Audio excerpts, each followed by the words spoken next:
Thousands of residents of the Peruvian capital Lima have abandoned the city and headed for other provinces to escape the economic crisis aggravated by the COVID-19 pandemic. The epidemic curve does not appear to be flattening in the United Kingdom as millions of low-income workers remain exposed to the COVID-19 virus. South Africa has been praised for its handling of the COVID-19 virus. From the headquarters of Telesur English in Havana, Cuba, this is From the South. I'm Katrina Goss.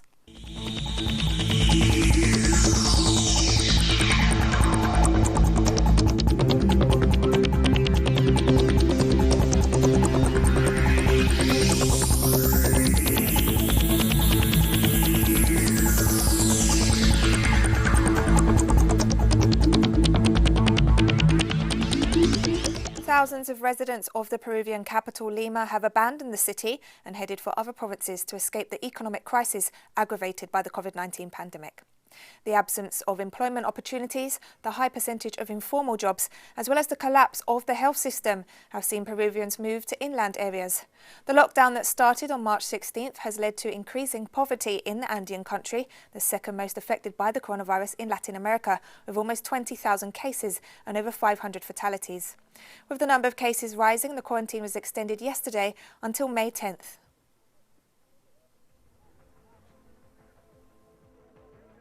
And at least 1,300 officers of the Peruvian National Police Force have been infected by the novel coronavirus. The information was supplied by Interior Minister Carlos Moran, who highlighted that after 24,000 COVID-19 tests were conducted on members of the National Police Force, 1,300 came back positive. The minister noted that the National Police Force is made up of 130,000 officers and that the Ministry of Health will undertake 200,000 more tests. Out of the 572 people killed by COVID-19 in Peru, at least 9 were police officers.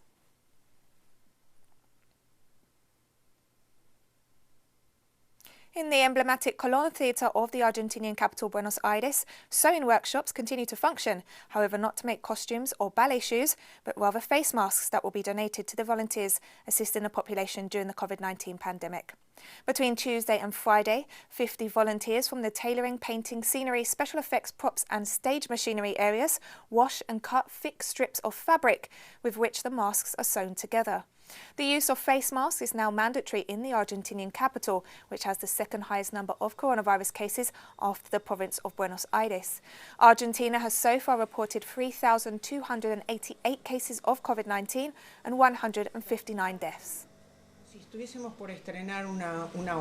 It is as if we are about to premiere an opera or a concert or a ballet at the highest level of demand or excellency. The only difference is that today the excellency is not in the music note or in the ballet step. Perhaps it will be our best work at Colón Theatre, our biggest commitment to save life, because this is what this is about. A group of 129 migrants deported from the United States arrived in Haiti on Thursday. This is the second such flight to arrive in the island this month, raising concerns about the country's capacity to deal with an increase in COVID-19 cases. The deportees are being housed in a hotel in Port-au-Prince, where they are required to spend 14 days in quarantine. The group includes 50 children ranging in age from 5 to 15 years old. Haiti has so far reported 62 COVID-19 cases and 4 deaths. Today we are in a difficult situation with the outbreak of COVID-19. It's clear the Haitian government has assumed its responsibilities by choosing to quarantine these people for a period of 14 days and to follow up clinically to see who are sick. And if we find anyone who is sick, we will send them to the hospital for treatment. More stories coming up after this very short break, so don't go away.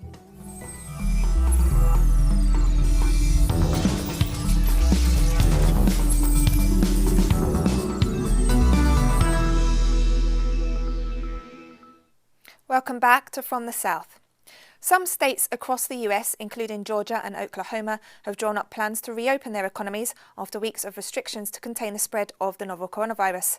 But divisions remain over the timing of such plans. Our correspondent in Washington, D.C., Jorge Gestoso, brings us more details. Thank you. Today, some states started to reopen their economy. We're talking Georgia and we're talking Oklahoma. And in the case of Georgia, it has a governor that is white, and his name is Brian Kent. And he was doing so initially just following the suggestions of President Trump to reopen the economy before May 1st. And then President Trump turned 180 degrees his position and started to criticize him because he did it also against the federal rules that any state should reopen its economy after proving that for 14 days the cases of coronavirus were coming down. That is not the case in Georgia. And precisely because of that, the mayor of Atlanta, the capital of Georgia, was going against the governor, and she is an Afro-American person. She received many text messages, racists attacking her. One of the most one relevant was one saying, "Nigger, just shut up and reopen Atlanta." And she got that message in her cellular phone, having her 9-year-old daughter just behind her in her shoulders. The reaction of the daughter was, "Don't worry too much because I'm pretty much used to that type of comments at school." Also, her son, that is 12 years old, has received exactly the same message that she did. And afterwards, she was talking in order to get some advice from the former mayor of Atlanta, Andrew Yang, who is a real legend in the US in terms of fighting for human rights and civil rights together with Martin Luther King. And precisely, Andrew Yang said that black supremacy, I better say, white supremacy is part of the fabric of the US and especially on the South. On the other hand, the FDA was making warnings against the possibility of using the hydrochloroquine as a remedy against coronavirus, as was suggested by President Trump, which also yesterday was creating a lot of noise, saying that eventually you can use disinfectants, injecting disinfectants in the human body in order to combat the virus. The virus has already reached over 900,000 Americans being diagnosed, cases proven of coronavirus, and the death has already surpassed the 50,000. We get back to you now. The United Kingdom remains one of the countries worst hit by the COVID-19 pandemic. The government has been criticised for its response to the outbreak, with claims it was slow to impose restrictions, introduce widespread testing, and supply personal protective equipment to frontline health and social care workers dealing with virus patients. Political analyst Carlos Martinez brings us more from London. What we're seeing in Britain is that the so-called flattening of the curve really hasn't kicked in yet. Confirmed coronavirus cases have been rising steadily by around 5,000 per day, and that's been the case since around the beginning of April, so for over 3 weeks now. Similarly with deaths, which of course are a lagging indicator, COVID deaths have been averaging around 700 per day. So why isn't the situation improving when a lockdown was imposed on the 23rd of March, over a month ago? Going by what happened in China, we'd expect to have seen positive results by this point. Lockdown was introduced in Hubei on the 23rd of January. Case numbers peaked 2 weeks later, and by the 23rd of February, so a month in, daily new cases were below 500 and going steadily downwards. And that's about the time frame you'd expect. If you basically eliminate contagion through a lockdown, the virus doesn't get transmitted. You record the cases that were transmitted before the lockdown and that then become symptomatic, but you've cut out new transmission. The difference in Britain, and I think in the US as well, is that the lockdown is really a semi-lockdown. Millions of people are still having to go to work because the government isn't guaranteeing their income or their job security. It isn't closing down non-essential workplaces. And so On the one hand, you've got a section of the population that's able to work from home or to stay off work, that isn't exposed to the virus. On the other hand, you've got a section of the population that is going out to work, that is exposed to the virus. So, if you like, it's a sort of apartheid. We've got herd immunity for low-income workers. And that's the reason why we're still recording so many new cases. And it's also the reason, by the way, that the virus is hitting black and ethnic minority people so much harder. What the British government needs to do is to stop tailing Trump's absurd line of blaming China and instead put every effort into securing PPE, testing millions of people, procuring respirators, procuring and distributing masks in their tens of millions, and guaranteeing basic economic security for ordinary people. Without all this, the situation simply isn't going to improve anytime soon. Spain has recorded almost 370 COVID-19 deaths over the past 24 hours, representing the lowest number in 4 weeks.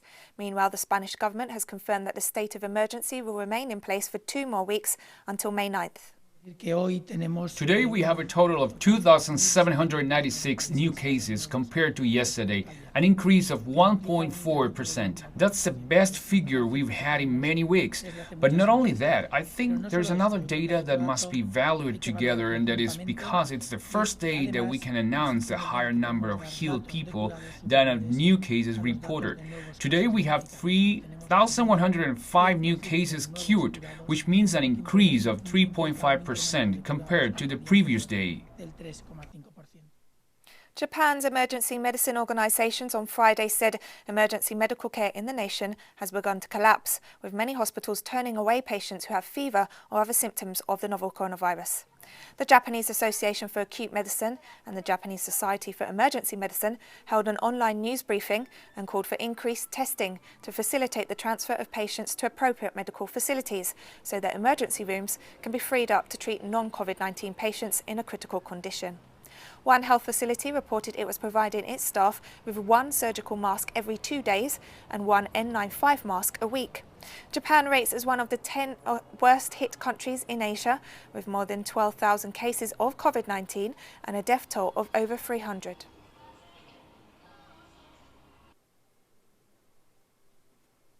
Chinese health authorities this Friday reported that the last critically ill COVID-19 patient in the worst-hit Chinese city of Wuhan has recovered, while the existing number of confirmed cases in the city has dropped to 47. On April 23rd, the number of confirmed patients in Hubei has for the first time dropped to below 50, and no new confirmed or suspected case was reported over the past 20 days in a row. The number of important cases has reduced gradually in the past 10 days across the nation, but there are still related indigenous cases reported, so we need to identify the whereabouts for the confirmed cases, suspected cases, and the close contacts to remove potential risks. We have just received the information that the last severe case was cured today in Wuhan. The number of severe cases in Wuhan becomes 0 today. And we're taking one last break now, but stay with us for more. Back to From the South. South Africa has been praised for its proactiveness in combating the COVID-19 virus since it confirmed its first case on March 5th. From widespread testing through to a record number of recoveries, analysts have noted that the South African approach could serve as a model for the continent. The economic measures rolled out by President Cyril Ramaphosa have also been classed as some of the most comprehensive across Africa. Ramaphosa is also the current chairperson of the African Union and thus has the delicate task of juggling national priorities with those of the continent as a whole, as Africa seeks global support to combat the pandemic. Chinese experts and scholars specialising in digital economy shared their experience in how to use digital tools to fight the COVID-19 pandemic with officials from dozens of African countries. The experts from East China's Xizang province held a video conference along with over 500 officials from 54 African nations. The meeting was organised by the United Nations Economic Commission for Africa and 4 Chinese experts. We can figure out using the analog services and the USSD infrastructure service that we have here in Africa to actually repurpose and retool some of the solutions that Alibaba and Alipay were able to provide to the citizens during a really, really tough time. The number of coronavirus cases in Ghana has now surpassed 1,000. Following the confirmation of 125 new cases since the last tally was released on April 22nd, the total number has now reached 1,279. The previous increase was 112, the first since the lifting of a partial lockdown. Ghana is sub-Saharan Africa's third most impacted country by the COVID-19 virus, behind South Africa and Cameroon. President Akufo-Addo on Monday defended the decision of... At least 18 people, including 12 rangers, were killed on Friday in an attack in Virunga National Park, a UNESCO World Heritage Site in the east of the Democratic Republic of Congo. This was one of the deadliest attacks in the park, Africa's oldest and most biologically diverse protected area. According to local sources, about 60 militiamen ambushed a convoy of civilians that was being protected by the rangers. Africa's oldest nature reserve is a popular tourist attraction known for its population of mountain gorillas. According to a statement, the guards were not the target and died while assisting the civilian vehicle that had been caught under fire from the attackers. There was no immediate claim of responsibility, but a Rwandan rebel group was reported to be operating in the area.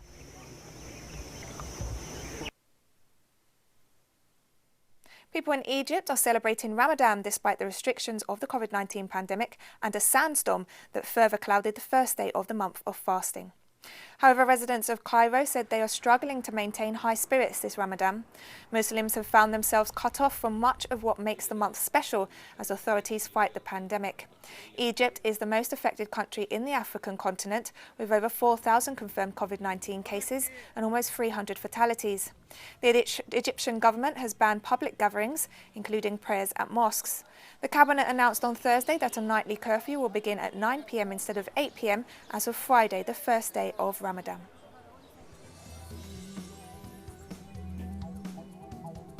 And we've come to the end of this news brief, but don't forget you can get these and other stories on our website as well as on social media. And we finish with images of some of football's greatest stars, old and new, who have come together to offer their applause for all those on the front line of the fight against the novel coronavirus. For Telly So English, I'm Katrina Goss, and thank you for watching.